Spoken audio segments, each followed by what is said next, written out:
Hello, everybody. Good morning. My name is Olga Bashbush. I'm a program officer here at the Washington Foreign Press Center. Welcome this morning. I do just want to put out some ground rules. This, of course, is an on-the-record, on-camera briefing. We are live streaming currently. After this briefing, we will provide everybody with a video link as well as a transcript via email, and we will upload it to our website, which is fpc.state.gov, and we will be amplifying this via Facebook and Twitter. It is my great honor to introduce Deputy Undersecretary Martha Newton from the Department of Labor to talk about child labor, child trafficking, and their new mobile applications. This is a very important topic.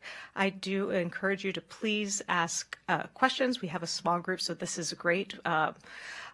Please turn off your cell phones at the moment. Ms. Newton will be making some remarks, and then we will be taking questions. So thank you very much again for attending. And now I introduce Ms. Martha Newton. Good morning. How's everybody this morning? And thank you, Olga, so much for that kind introduction. I'm delighted to be here with you all today. I'm just back from New York City, where last evening the International Labor Organization and its partners announced that there are still over 152 million child laborers and 25 million forced laborers worldwide. Now, the good news is that's a 38% reduction since 2000, since the data began being collected. And we're really proud that the United States, and particularly the United States Department of Labor, has played a significant role in helping to bring about this decline. So while these figures show that clearly progress has been made, we're here today to talk about what we can continue to do to make sure that modern slavery and forced labor continues not to destroy childhoods and strip adulthoods of their dignity. At the U.S. Department of Labor, under the leadership of Secretary Alex Acosta, I'm fortunate enough to lead the Bureau of International Labor Affairs, or ILAB, as we like to call it. ILAB has worked for over 20 years in support of global efforts to end child labor, forced labor, and modern slavery. And we've piloted over 90, we've worked and piloted in over 90 countries to help eliminate these abuses. But our experience demonstrates that on the issues of child labor, forced labor, and modern slavery, we need action by many actors and many actors at the table, which is why we work with governments, civil society, and businesses to ensure that everybody does their part. As you all probably likely know, this administration is about jobs, jobs, and more jobs. And at the Department of Labor, we believe that an essential part of job creation is putting the welfare of workers first. As President Trump has stated over the past few days, our priority will always be the security and prosperity of our American citizens. And obviously at the Department of Labor, that means the American worker. But you see, not only are the injustices of child labor and forced labor morally wrong, families in the United States and workers also suffer because of an unfair competitive advantage that has been borne horrifically on the backs of child slaves and forced laborers around the globe. So let me assure you that when it comes to child labor, forced labor, and any form of modern-day slavery, we're fully in this fight together with the rest of the global community. But I'm here today because we're excited to announce the release of our 16th annual Worst Forms of Child Labor report and its update, its accompanying Sweat and Toil app. This year's child labor report assesses 135 countries that are beneficiaries of trade assistance, and it offers a snapshot where child labor is found in each country and the advances that governments have made over the past year to combat the issue. 23 countries received an assessment of significant advancement, and the exciting news is that's more than ever before. However, there are still a few governments that are complicit in forced child labor. Despite making some efforts to address child labor, these countries have received an automatic assessment of no advancement due to the egregious nature of the abuse. For example, South Sudan's National Army forcibly recruits and uses children in armed conflict. The report also does more than diagnose the problem. It recommends concrete, country-specific actions that governments can take to tackle these abuses. And there's actually more than 1,700 recommendations in the report. And of these recommendations, 65% or 1,100 of them actually relate to improvements in law and law enforcement. And this indicates how urgently additional progress is needed in ensuring that governments hold those who perpetrate child labor abuses accountable. Laws are important and they're great to have on the books, but they mean nothing if they're not enforced to protect children. In addition, half of the countries assessed do not have adequately staffed labor inspectorates, and at least in 40 countries, labor inspectorates are not authorized to penalize perpetrators when violations are discovered. So while the report shows progress with more advancement by countries than ever before, it also shows that certain countries have a long way to go. This year, iLab is funding more than $47 million in programming to support targeted action against child labor and forced labor around the globe. And that is combined with already $350 million, an additional 70 programs that we also already have in place at the Department of Labor. The programs, the $47 million this year, is going to focus specifically on sectors like coffee, fishing, and forced labor and trafficking in persons for use in forced labor. But we're also excited for something that we're doing specifically targeted to help businesses. Today, we're releasing what we're calling the Comply Chain app, which will help companies set up robust social compliance systems to help root out child labor and forced labor in the supply chains. The Comply Chain is an easy app to use, and it's a valuable tool for companies to help their suppliers identify, rectify, and prevent child labor abuses in the goods they produce.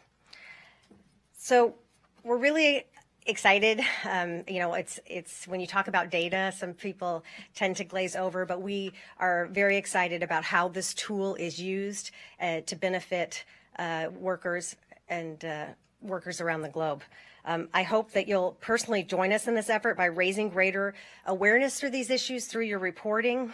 We all know that regular and accurate reporting on child labor and forced labor helps expose those who engage in abusive labor practices, and it gives a voice to the voiceless.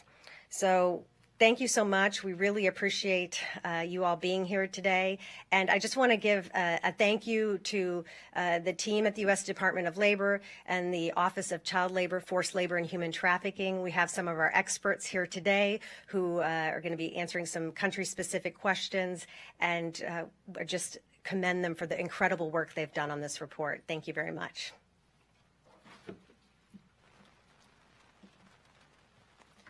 Okay, we're going to open it up to questions. My colleague Sue Emerson has the microphone, so when you ask a question, please state your name and also your outlet and speak slowly for the transcript. Thank you. Sure. Thank you. My name is Simon Ateba from Simon Ateba News Africa. Would you like to comment more on the situation in two countries, Nigeria and Cameroon? Sure. I'm going to call up my colleague, Marcia Eugenio, the director of the Office of Child Labor, Forced Labor, and Human Trafficking, who can answer your questions in more specificity.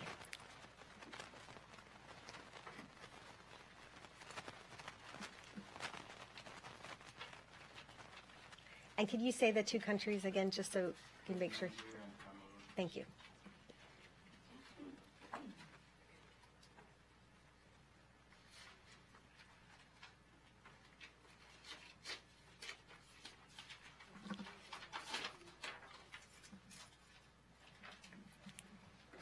Thank you, Marcia. Good morning, and thank you for that question.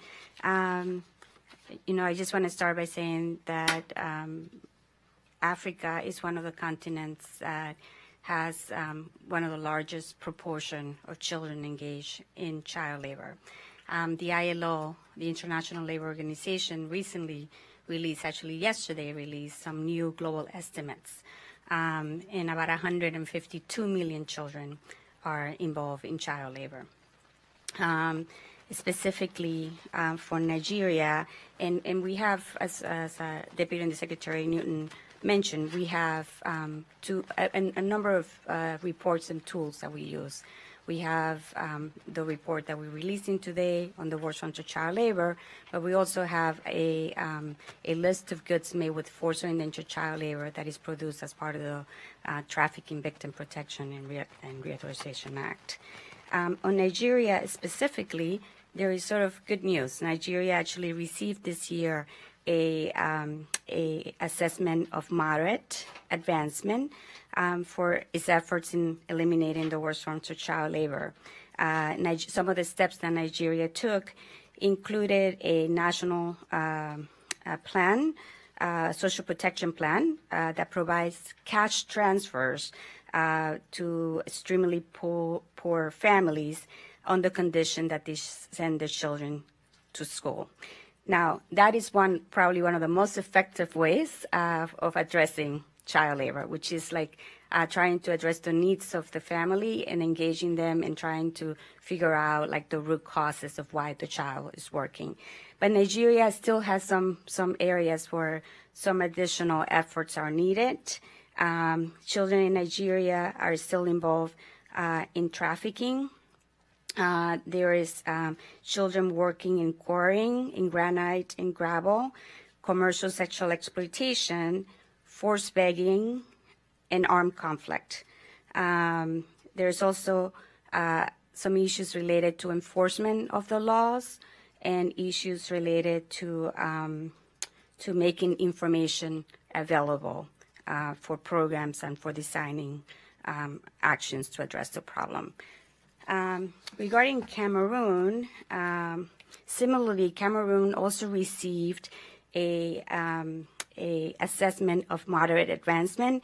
I should mention that the way that we produce the reports is that we assess countries according to significant advancement, moderate advancement, minimal advancement, or no advancement. And actually receiving a assessment of moderate advancement is very good. It means that the government and the country is taking efforts to address the problem. Nigeria also this year, one of those efforts included an anti-trafficking law, $12 million for food and education and child nutrition program that assisted families in need. They negotiating the repatriation of girls that were actually trafficked to Kuwait and Lebanon. And they also, but they also kind of have some other issues as well. And in Nigeria, where we have identified some concerns related to child labor, includes work in the cocoa sector, as well as in domestic work. Children work in commercial sexual exploitation as well. I'm sorry. I was talking about Cameroon. So both Nigeria and Cameroon received the same assessment. And for Cameroon, that was the last set of comments that I made related to some of the efforts that they took.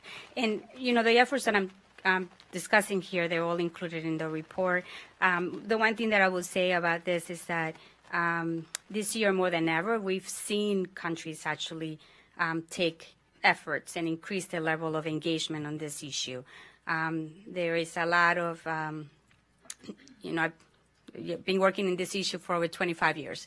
I've seen the trend, and I've seen the trend toward a lot more engagement by countries in trying to do something about the problem. So I think both of these countries are deserving of,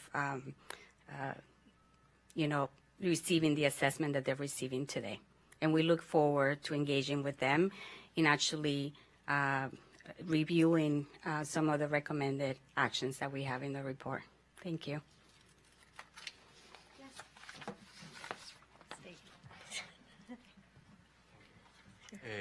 My name is Rafael Salido from Agencia EFE. Actually, I have two questions. One is related. You were talking about some countries that haven't made any kind of progress or anything, just like South Sudan. I was wondering if you could talk a little bit more about other countries, just like South Sudan, who won't make any kind of effort, and what can the United States do to work on that. And secondly, I would like for you to explain a little bit more about the situation in South America, if possible. Sure. Well, I can tell you, I'll again, like I said, I'll turn it over to our experts for a more deep dive. I can tell you that in the 4 countries that received no advancement were South Sudan, Eritrea, Swaziland, and Uzbekistan.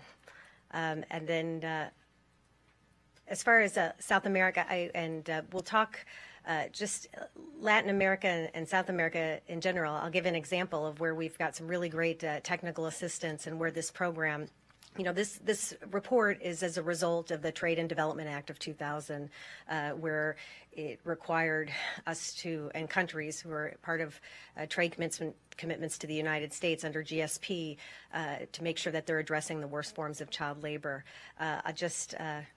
Just last month, when Vice President Pence was in Colombia, we were able to be a part of what the technical assistance looks like for Colombia in $2 million in additional technical assistance. I can have Marcia speak in terms of South America and some of the more details about Brazil, Argentina, other places that we're doing, and also more a deep dive on some of the other countries that we've just mentioned. Marcia.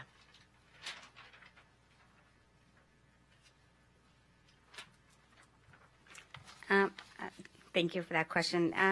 Deputy Undersecretary Newton just actually finished mentioning some of the countries that we have listed as no advancement, and our reports are actually online with a country profile that you can review that has a lot more information and I have a lot more details as to why the assessment was done that way.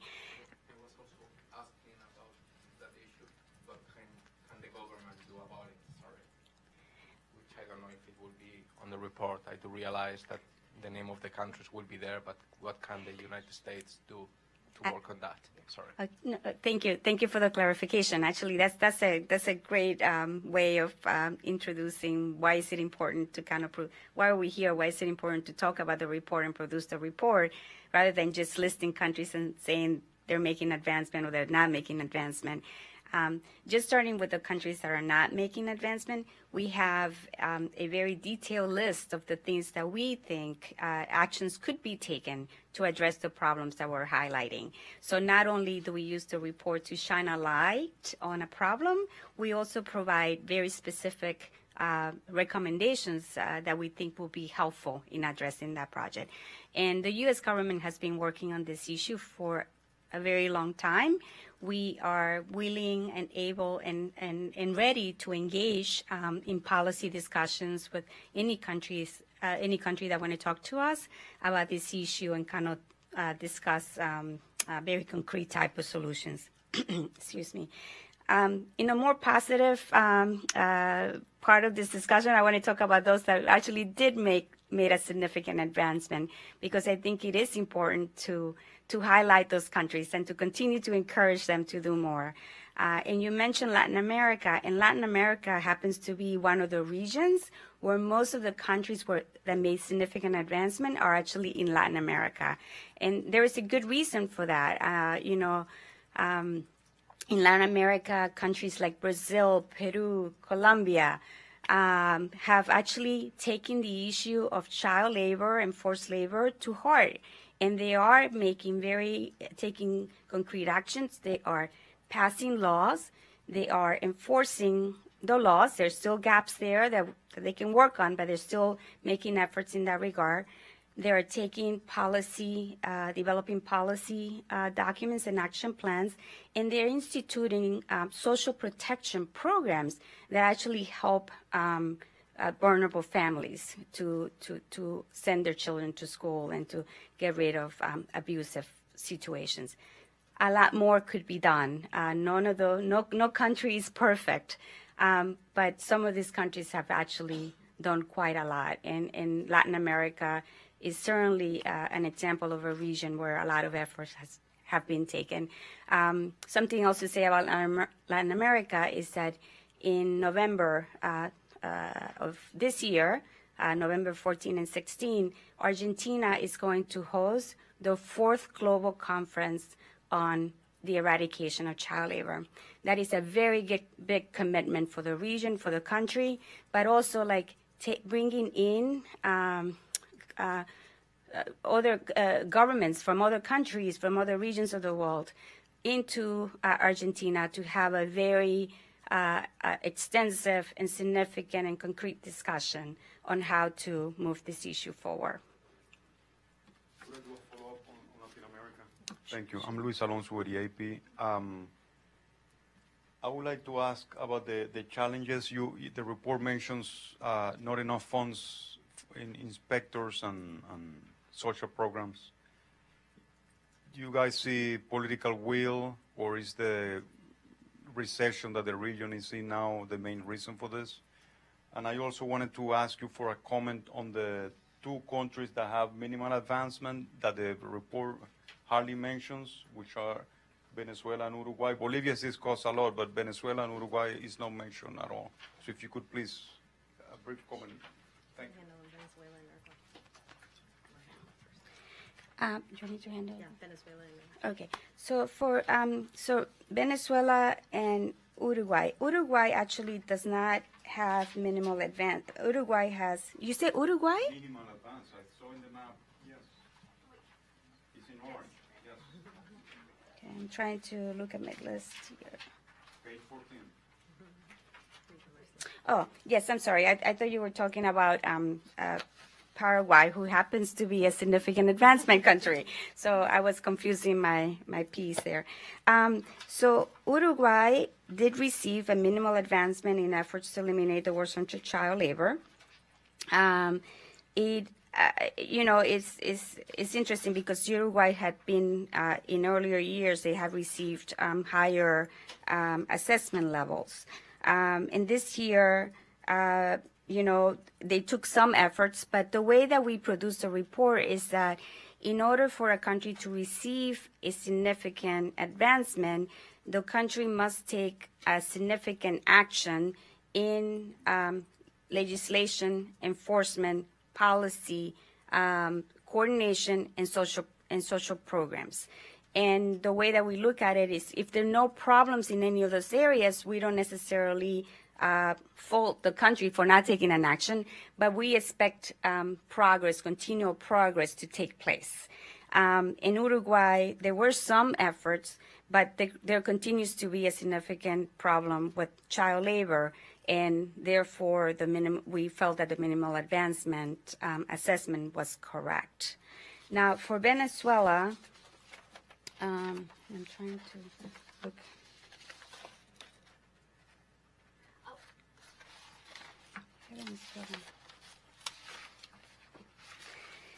In Venezuela, this is another country where there are a couple of different things happening. One is difficult to get information about what is actually happening in the country, as we all know. And then the other issue there is because of the situation. There hasn't really been a focus on issues related to child labor and issues related to protecting vulnerable families.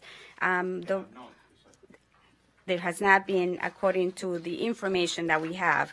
Now, this report is actually produced with information that is publicly available. So we use the information that is available to us in order to conduct the assessment. The information that we have for Venezuela did not indicate that there was actually a lot of efforts that were taking place to address issues related to domestic work, human trafficking, and situations of exploitation in other areas. On the blue.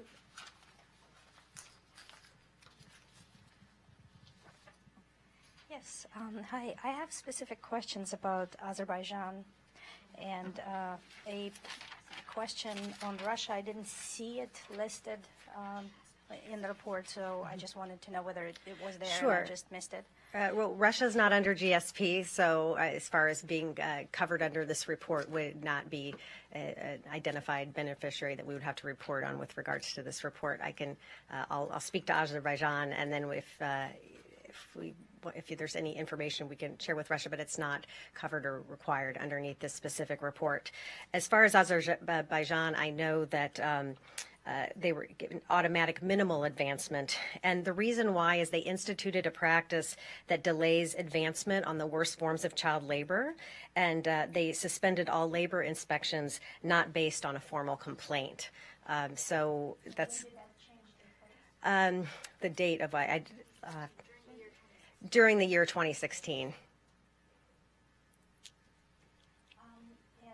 Just as a follow-up, I looked through your previous reports, and for Azerbaijan for 2011, it was minimal, then it went up to moderate in 2012, stayed moderate in 2012, 13, 14, and then went down to minimal in 2015. Sure. And in 2016, the notation says minimal but regression in laws. So the regression in laws is that what you just mentioned? Yes. Is that, do you have any information on why it went from moderate to? Sure, I'll defer to Marcia. And you all have this is my second week as the Deputy Undersecretary International at Labor, even though I was privileged to be with this great team from 2002 to 2006. So for some historical knowledge, we have to tag team here, and I thank you all for being so gracious about it. And let me take this opportunity to kind of say that after 2 weeks, this is the level of effort and expertise that we get. So we're very, very grateful to our Deputy Undersecretary, not only for her prior commitment to the work of the office, but for her current commitment to this issue and for standing here today and answering questions. So yes, I can talk to you a little bit about it. So the way that we report to help understand why assessment levels may change from year to year, because this is an important question about how the report is produced. So the report actually covers the previous year. So for 2016, what we're looking at is efforts that were made.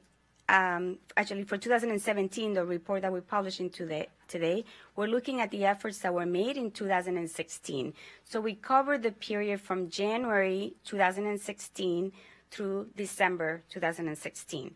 So every year, what we're looking at is that one period of time. So if a country doesn't make any efforts, then the report will actually reflect that. If the country makes an effort, the report also reflects that during that year. The situation about the minimal advancement, if a country actually institutes a practice or takes a policy that seems to regress, in some ways delays the progress that needs to be made to address the worst forms of child labor, we will take that into account. So that country gets an automatic minimal advancement, even if it's making some efforts. Specifically, what was just mentioned as a change that took place in 2016, it's some regulation regarding inspections, right, if I understood correctly. But the dive down happened in 2015. So was there another law in 2015? So the government suspended. And before I give back the microphone for good, one more thing is, do you track microeconomic or macroeconomic factors that may affect these trends by country? So in 2016, the government suspended all labor inspections not based on a formal complaint. And they imposed a moratorium on inspections during the reporting period. So that is the primary reason why they are receiving a minimal advancement. In terms of tracking economic, social, political situations that may impact child labor or forced labor in a country, yes, we look at all of those, but we have a very specific criteria that we follow in all countries equally. So we use a standard to be very fair to how we do the assessment. We follow a very specific criteria for doing the assessment. And while there may be some situation in the country, including political unrest or an economic crisis, in some cases we've had natural disaster in a country that has actually led to situations of forced labor, child labor, or trafficking. We do take that into account, but our report is very factual. We report on, is there a child labor, worst forms of child labor situation, and what is it and where it's taking place, and what efforts are being made during that period of time to address it.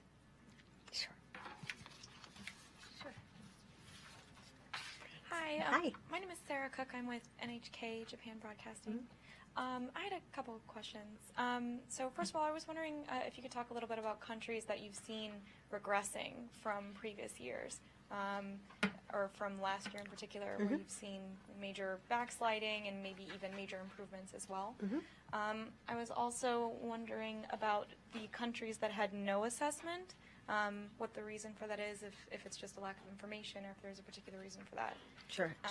Yeah, and one last thing, I'm sorry. Yeah. And then also if you could talk a little bit more about the app as well. Sure. Well, let me talk a little bit about the app first, and then we can go back and I'll have Marcia go into the countries. And I promise you the next time I stand in front of you, I'll be able to nail all 152. But it's been great. Like I said, as my second week here, the incredible work that this team does. And I think just over the period, like I said, 16 years, I was at iLab from 2002 to 2006. And to say, part of me is there's a lot of work to be done, but we also should celebrate that there is a reduction. It's going down. Like I said, 38% reduction in child labor and forced labor. So for us, it's important because it's showing that our investment has worked.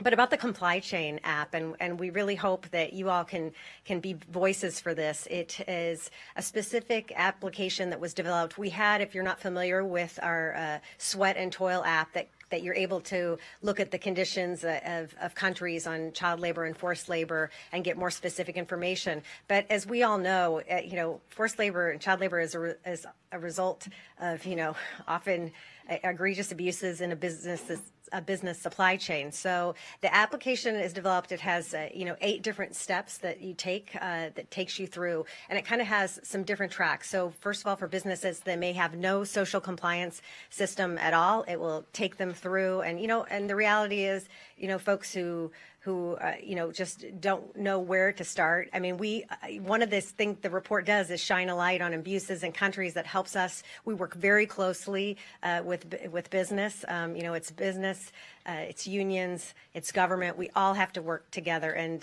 NGOs to help end this. But with the application, it takes you through all the different steps. Compliance, remediation, through the different steps. And then for businesses that have a more robust social compliance system, it has some really tips from some of the top, experts in the field, organizations like Verite and other folks that have helped us to be able to give some best practices that can be shared. So people who think, we have one in place, we've checked that box. But we always want to make sure that we can help provide the best tools for business as they're addressing it. Because as we know, business, I always say that business does best when they want to do well, but it's the best model when you do good and do well. And I think obviously as U.S. consumers and the choices that we make, and we like that one of the things about the report and our tools is it helps also U.S. consumers about making choices of things we want to purchase.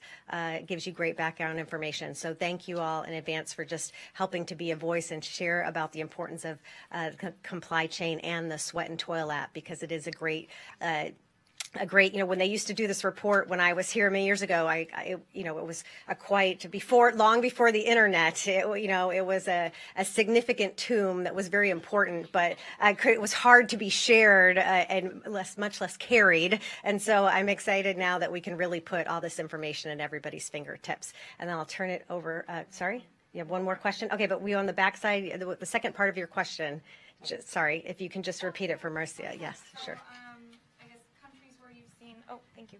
So I was just wondering about countries where you've seen either some backsliding in the past year or a couple of years, as well as specific countries where you've seen a lot of progress.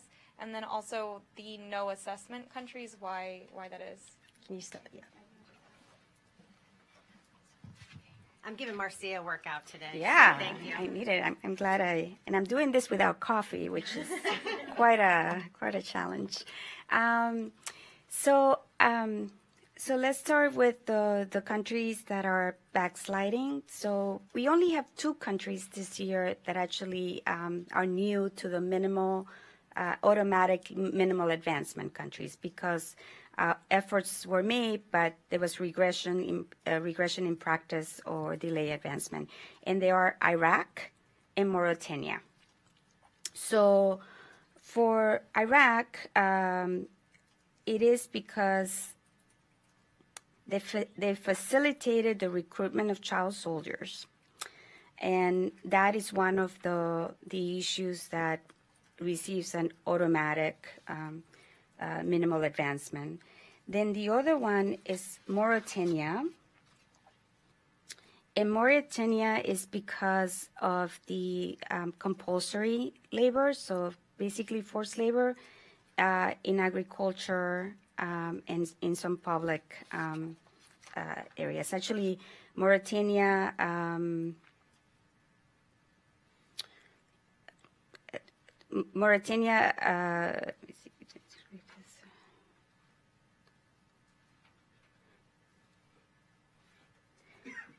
in Mauritania, the issue is an issue of forced labor and slavery. The country did take some efforts, but those efforts did not reach the level of moderate advancement. And when a country, as in the government, is involved in forced labor, it is actually an automatic minimal advancement or no advancement, depending on the situation. I think you asked another question related to the no. Why are there countries in there that says no reporting or no nothing like that? So the reason is because there are some countries in there where we actually the population of those countries are not large enough for us to actually do reporting. So I know that it seems a little bit confusing that you will have some territories that receive GSP benefits and, they may be like, 1,000 people. But for those countries, we actually don't do any reporting for them.